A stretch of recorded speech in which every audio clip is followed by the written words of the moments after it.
வணக்கம். மானிட்டர் கிருஷ்ணன் பேசுகிறேன். CA inter இப்போ கம்ப்ளீட் பண்ணிவிட்டு சிஏ ஃபைனல் படிக்கிற பசங்களுக்கு 4 எஸ்பிஓஎம் இருக்குது. SPOM set A, B, C, D அப்படின்னு 4 எஸ்பிஓஎம் இருக்குது. அதில் வந்து எஸ்பிஓஎம் செட் சியோட லைவ் ஜூம் கிளாஸ் நான் நேற்றுக்கு ஆரம்பிச்சிட்டேன்.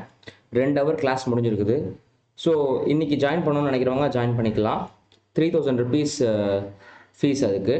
எனக்கு வாட்ஸ்அப்பில் டீட்டெயில்ஸ் கேளுங்க, நான் உங்களுக்கு பேங்க் டீட்டெயில்ஸ் அனுப்புகிறேன், பே பண்ணிவிடுங்க. நைட்டு 9 மணிலேருந்து 10 மணி கிளாஸு. ஸோ டேயில் நீங்கள் ஆர்டிகல்ஷிப் போகிறதா இருந்தாலும் ஓரியன்டேஷன் போகிறதா இருந்தாலும் எப்படியும் 9 மணிக்குள்ளே வந்துடுவீங்க.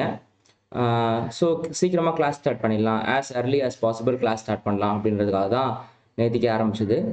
அண்டு அந்த மிஸ் பண்ண கிளாஸ் என்கிட்ட கேளுங்க, நான் அதை உங்களுக்கு வாட்ஸ்அப்பில் அனுப்பிடுறேன். நீ அதை பார்த்துருங்க முடிஞ்சால் அதை பார்த்துட்டு நீ கிளாஸ் வாங்க. ஸோ இது நான் வந்து நேற்றுக்கு அவசரமாக ஆரம்பிச்சிட்டேன். நல்ல நாள் அப்படின்றதுனால சொல்ல முடியல, மறந்தும் போயிட்டேன். So start today if you want. நாளைக்கெலாம் போச்சுன்னா அதுக்கப்புறம் ரெக்கார்டட் கிளாஸஸ் தான் ஃபுல்லாகவுமே பார்க்குறது பெட்டராக இருக்கும்னு நினைக்கிறேன். பட் எஸ், அந்த ஆப்ஷன் இருக்குது, ரெக்கார்டடே ஃபுல்லாக பார்த்துக்கிறேன் சார்ன்ற ஆப்ஷனும் இருக்குது. பட் சில பேர் லைவ் ஜூம் வரணும்னு நினச்சிங்கன்னா அந்த ஆப்ஷன் நான் இப்போ கொடுத்துட்றேன். நன்றி, வணக்கம்.